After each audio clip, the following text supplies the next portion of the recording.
So yeah, Dalton, thank you for joining for our first, story. So we're very glad to have a call with you. Let me just quickly give an introduction of who we have here.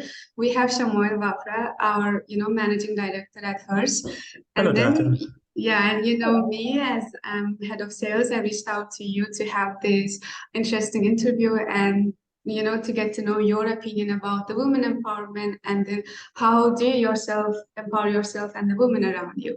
So the basic concept of hers is what we're trying to achieve here to create such a platform where all the women around the world can excel no matter from what their background, what they do, what kind of experience they have, personal, professional. So with this in mind, we decided to create such a space over in many possible places and social media where women can just come up, easily and then voice out their opinions. And then with listening your stories as influential leaders as you, so they will all get inspired. So we just thought, let's give it a go, right? Okay, great. Cool. So let's start with the questions. So I think my first question would be, so since you are the chief marketing officer at the Tinuiti, so can you just broadly categorize what is your daily chores and then what kind of activities you do there? Yeah, sure. So I was hired 4 years ago as the first CMO at Tinuiti, which was then Wow. Elite SEM. Mhm. And I was really hired to rebrand and reposition the company. They had recently done 3 acquisitions Mhm. that changed dramatically the services that the company offered. And so Elite SEM, search engine marketing, just felt very limiting because they now had email and Amazon and social media and these other services. So Mhm. it was my fourth time doing a rebrand and repositioning in my career. And Mhm. so that was my initial remit, was to kind of get them through that complex process, get all 4 companies really excited about being under one brand. Yeah. But ongoing, obviously, that's very much a moment in time. So Yeah. after that big project, my remit is around driving the growth strategy for the company. And Mhm. in the last 4 years, we've had tremendous growth. We were about 250 employees when I joined, and we're now Wow. 1,200, which is crazy. It is And crazy. it's been a very tumultuous period with COVID and all sorts of things that have Mhm. come up over these 4 years, but also I think being able to have a very clear growth agenda and being able to have like a very supportive board and leadership team that's going to help us achieve that has helped us accelerate in spite of some of the challenges the last couple of years. Nice. Sounds very exciting. Interesting. So Very interesting.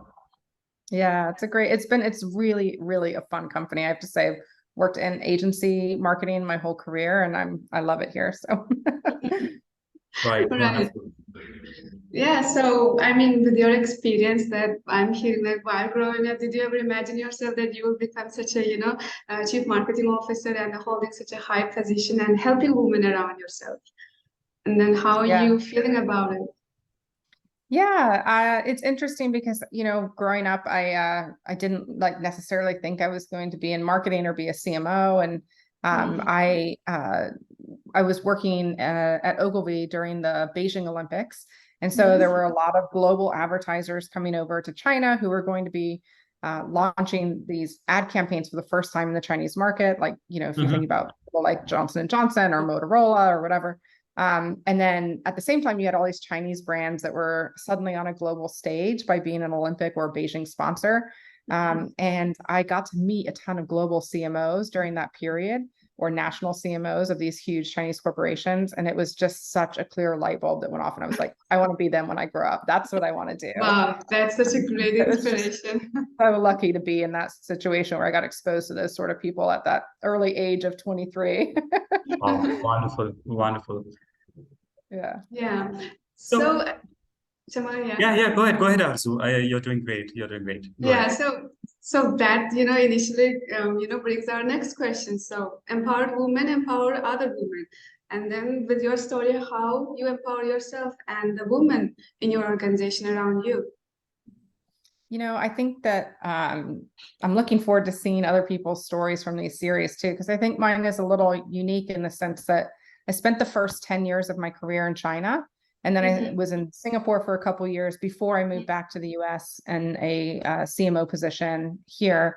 And so I think that in China, there's this saying that women hold up half the sky. And there were a lot of really senior women that were role models for me at a very young age in China. And it was just normal. Like our CEO was a woman, division CEOs were women, CFOs were women. And that may not be true across all industries in China, but it was certainly true in the marketing and advertising space. A lot of our CEOs of our client brands were women. And so I didn't really notice that there was an issue with women in the workplace until I came back to the US. And I think it really surprises people to hear me say that, because they think the US is more advanced or is further along in the maturity spectrum. And in fact, there's a lot of catching up to do in equalizing women in the workforce in the US compared to what I experienced in China and in Singapore. And so I think I got very passionate about it at that time, because than it was here, and wanted to be a part of that change.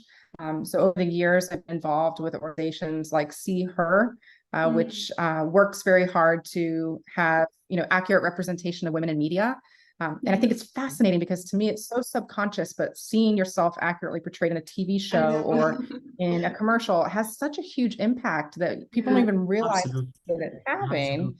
Yeah. And so I've found a lot of things like that over the years, but I've also been very involved in like being a big change agent within organizations in my career. At my last company, I think we were very much data-based marketers and had a lot of truth and data was one of our taglines. And the data showed that we had a major problem with women reaching beyond the director level, that we were more likely to hire women from outside the organization than we were to promote them. And it was a really uncomfortable conversation, and maybe one of the weirdest, hardest meetings I've ever been in my career, to have to sit down with the CEO and have that conversation with him. And he didn't take it well at first, but he did believe the data and he did commit to doing the work. And I think coming from an organization like that, that was very challenged, to an organization like where I am today at Tinuiti, we're over 60% female on our leadership team, our executive team that sits at the exec level. We're over 40% women. And so it's easy to forget now, over the last 4 years, how much work there is to do still. Just last week, I was at the ANA Masters of Marketing Conference in Orlando, and it used to be called the Girls Lounge, but they've changed it to the Equality Lounge. And so I was going to some of the programming in the Equality Lounge, and they shared a stat that 1 in 4 C-suite executives is female, and 1 in 20 is a woman of color. And it just felt so shocking to be reminded that because things like my reality day to day has felt so much better the last 4 years than it ever did the last 10 years, we forget how much work there is to do outside our bubble. And so I think the big takeaway for me last week was like, I don't have to force a lot of change in the organization that I'm in, right? But I need to be better about forcing change outside of my organization and the industry as a whole. So it's a very timely conversation. Absolutely. In fact, Dalton, you've hit the nail on the head. That comes up to the next question, because there are so many, instances that are not only in business, but also in sports, where women are not only making a name for themselves, but they are here to stay, and this conversation goes way beyond. So in today's time and age, what do you think should be the women's priority, the number one priority, so to speak? Yeah, I think it's so interesting the time that we're in, because I think my generation, we've taken for granted that we've had our parents tell us we can grow up and be anything we want to be if we just try hard enough or work hard enough or whatever. And for the first time in our lives, we're seeing women actually lose some of the rights that we've had over the past, 100 years that we've gotten used to having. And so there actually is like a real moment right now where we need to wake up and be better about what we're doing and stop talking about it and be actionable about it. And so I think for years we've been talking about mentorship, but it's like, it's got to be advocacy, and you've got to be pulling people up. And I think one of the things that I've been talking to my executive coach about for a year is I need to play bigger. And that means not just playing bigger in marketing, because I'm a great marketer. I'm CMO of a huge company that's had great growth. Like, I can be a great marketer all day, every day, but how do I be a better executive? How do I play bigger outside of marketing? How do I play more in finance? How do I pull women up in these other areas? They're not just in the marketing lane. And I think that's starting to translate, frankly, into politics for us a little bit too, of like, how do we get more representation of outside of our industries? Because it's just not permeating enough. In fact, it's such a beautiful, refreshing change, Dalton, because it's high time that people realize that, the person sitting in front of you, it doesn't matter what gender it is, just assess and just gauge them on merit. How does the gender matter? In fact, being a male myself, I will be the first person to raise hands and say that, the female gender is way stronger, because the responsibilities that you all have, not only at work, but even outside work, you all are taking care of the families beautifully, which is very, very smartly not, spoken about. It's more or less taken for granted, so to speak, in the generation that we are in. So it is a refreshing change, and it has come out at the right time in the century that we are in. And I think it's only going to get better, here on. But, talking about your experience, you mentioned that, you've noticed a significant change in terms of, women coming in those management positions. How about, what would you consider in reference to a comparison on their pay scale, as compared to their male counterparts?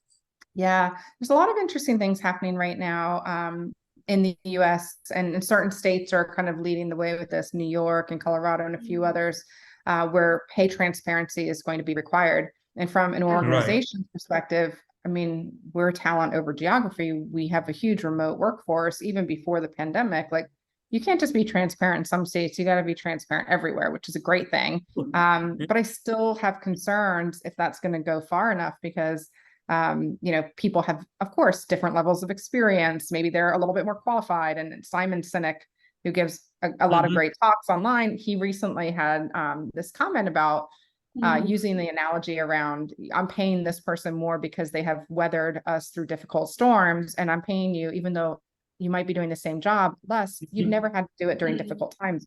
And the conversation online was fascinating. Like, some people were very pro what he's saying, like, yes, you're paying for the experience, even though they might be doing the same job. And other people were going, how do you know they can't do it? And so it was really fascinating. And it made me reflect a lot on that. But I think what matters most is that for a long time, this has been treated like an HR problem, and the HR needs to be better about telling their leaders, oh, this person should be paid this or should be paid that. No, it is a leadership problem. If you're not asking the question, how come this person's being paid this when our band is this?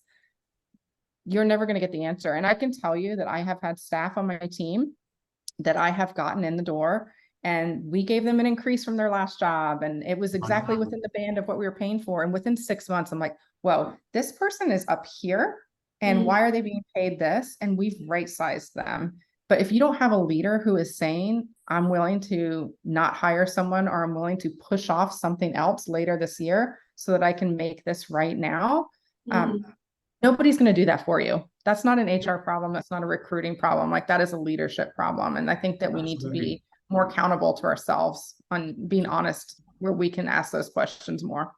Of course, in complete agreement with you, Dalton. In fact, just to add on to what you've been, talking about, there's this uncanny knack of women having that sixth sense, their gut feel, their intuition is way stronger than, their male counterparts. And that brings me to the next question, which, I'm tempted to, know what your take is on, if there is a problem that is, lying in front of you, how do you think women are different by thinking out of the box, or, coming to a solution which may not necessarily slip in the mind of the male counterpart, So what's your take on that? Yeah, it's funny. When I was in my first job in China, before I was working for the big agency, I was working for a Chinese startup. And I remember asking the CEO of that organization, who is a man, how come your entire workforce is women? Like, is that I like, oh, it's kind of surprising. You have like only 30 employees, but they're all women, and except one. And he was like, oh no, it's very intentional. He's like, the women are harder workers, they're better multitaskers, they're better at client negotiation and client relationship management. And he's like, and I typically hire women unless somebody really surprises me. And it's, even though I don't totally agree that like you would, want to have a fully female workforce, I believe in like the diversity of teams being the most important thing. What it was actually the first early kind of spark for me around the importance of thinking about what softer skills can bring to the table. And there's a lot of data around, and I can't remember if it's a McKinsey report or something, I could follow up with it, but there's a lot of data around how women and men will apply for jobs differently. And women need to feel like they meet 100% of the requirements before they say they're qualified. And men are very comfortable at more like 50, 60% to say like, do this, I could stretch and do this. And so they're more comfortable to raise their hand or put themselves out there for something, where a woman would maybe hold herself back a little bit and say, I'm not ready for that. I've not done that before. I don't want to let you down. And so we actually use a tool at our company called Strengths Finder, a lot of companies use. And I love it because it really helps you think not only about like the skills that you would hire for, that this job requires you to be good at X, Y, and Z, but also those softer skills.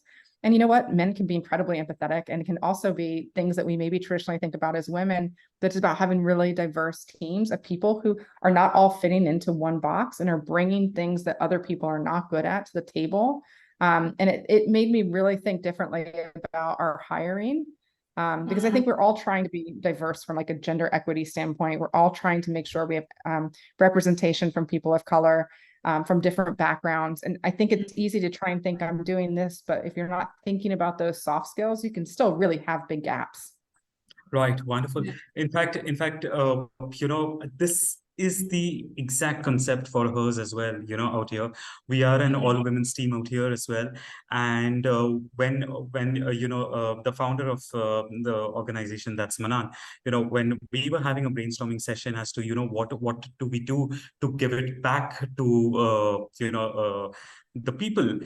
The first thing that came to mind is women empowerment, and when we recruit people for hers, it's not only, someone with, cliched record in the B2B sector, but a part of our recruitment also revolves around giving opportunities to women who may not be that that flamboyant, or may not be that extrovert while coming in front of the camera, but is pretty hard, pretty sincere and disciplined enough.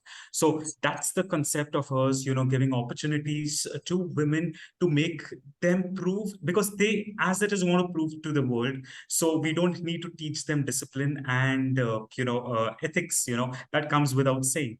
And we just are here to give them an opportunity to live a better life, So Yeah, also, would you like to add on to it, because you've been actively in the hiring process as well? Right. So just something to add to Shamoil's point about the hers is what I think I like most about these stories is like, that we're reaching out the leaders like you, Dalton, to, since you hold in this leadership role, and then you would better understand the woman position and what kind of, challenges they're facing in the organization.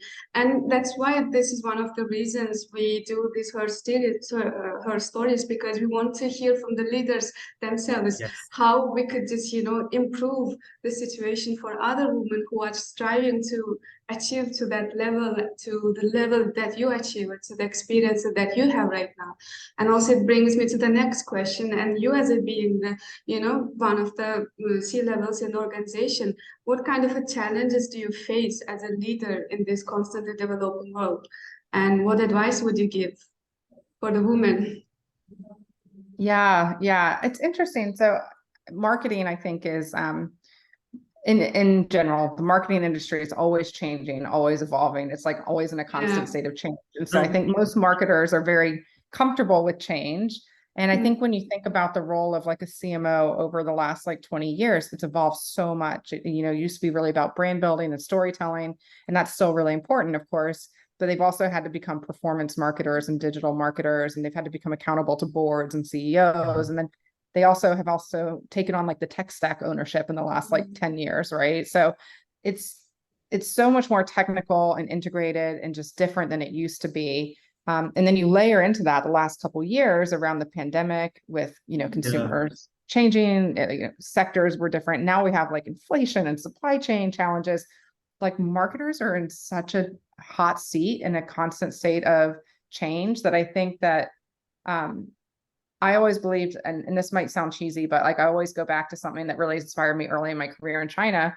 I was there during the 2008 financial crisis, and there was a lot of talk about how within the character for crisis is actually the character that also means opportunity. And I do think they're really interconnected. And so I love that analogy. And it's really come up in a big way for me over the last 2 years since COVID started, that like we might be in crisis right now. We might be in a lot of change right now, but there's also opportunity, and to step out of the mindset of being defensive or having to just protect your base and allowing yourself to step back and say, what opportunity can I create out of this? Whether it's for me personally, whether it's for people around me, or whether it's for my business. Like when you step back and like look across the big picture, you can start to see things that maybe other people who are too thick in the crisis are not stopping to look at.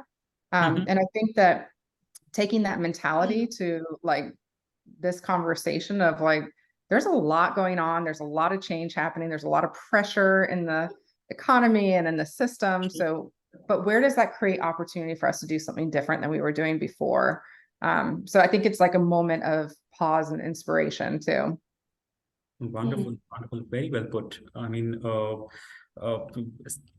future, the best part about the future is that it's uncertain, and the edge that you will get as a C-level or as one of the decision makers is how proactive you are with your approach, and take the learnings from your past experience.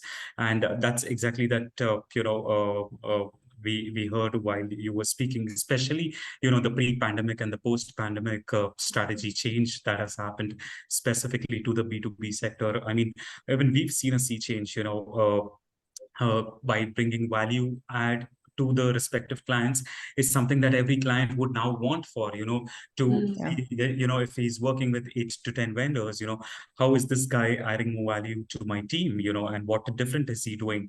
So this constant change is refreshing. And as you said, there's people that are willing to take these opportunities will be more proactive as compared to their counterparts. So yes, that's right. Yeah. And let's make it a little lighter, Dalton. I mean, how important is the support from your family? Because more often than not, when men are the decision makers, it is given that okay, fine, they have their partner taking care of the daily chores at home, but when we're talking about professionals like you not only have to take care of the beautiful home that you may have, but also your work environment. So how do you juggle between the two responsibilities? Yeah, it's so interesting because I think this is one of those, it can be a touchy subject for people because I think it's hard for people to like hear the truth here. And I worked for this woman about 10 years ago at Havas, and she wrote an article about it, and I can't find it online. I've looked for it over the years. But she basically wrote that you can't have two like equally high power like partners or whatever, because somebody has to sacrifice pieces to like make sure the home, is prioritized. And she didn't mean you can't both have careers, but I think she was trying to be very honest about, one of you has to be willing to give and take in order to make that home life work. And people got so upset online. The comments were really, really hard to read. But I understood what she was saying. And, I think I can only speak for myself. My husband and I made the decision, 10 years ago that like, I really love what I do. And I'm excited about it, and I'm passionate about it. And he enjoys what he does, but it's a job. And he's like, he wants to clock in, clock out. He doesn't have that same level of passion. And so for a long time, we both worked and we both moved up in our careers. But when we reached a certain point, he said, your career is more important to you than mine is to me. And he's going to take some of that balance. And we have a nanny. We have other layers of support. We don't live in an area where my parents are nearby or anything. So we have to rely on having additional support. But I recently saw, I think it was last year, Shonda Rhimes, who's, I don't know if you guys are familiar with her, but she's the creator of like Grey's Anatomy and some TV shows, and things. Yes. Yeah, she gave a speech, like I think it was a graduation speech at a university. And she answered this question. I'm going to tell you a thing that nobody told me. And I thought she had the best answer for it that I've ever heard in my life. And it was so true. And it was about like, the truth is, when I'm doing great at work, I'm failing at home. When I'm doing great at home, I'm failing at work because I'm missing a production call or a final read through with my cast or whatever, because it is a constant sacrifice. And so I think this concept of, I truly believe you can have it all. You just can't have it all at once. And you need to like understand that there's going to be layers of support, and you're never going to feel like you're doing 100% everywhere at once. Right. So, yeah. Right. That's beautifully put, Dalton. I mean, that's Yes. really deep, the phrase that you just mentioned. It's really deep because Yeah. it's something that's ignored so easily, or Yeah. so yeah, I mean that's amazing to know. Yeah, so over to you, Arzuv, if you want to conclude.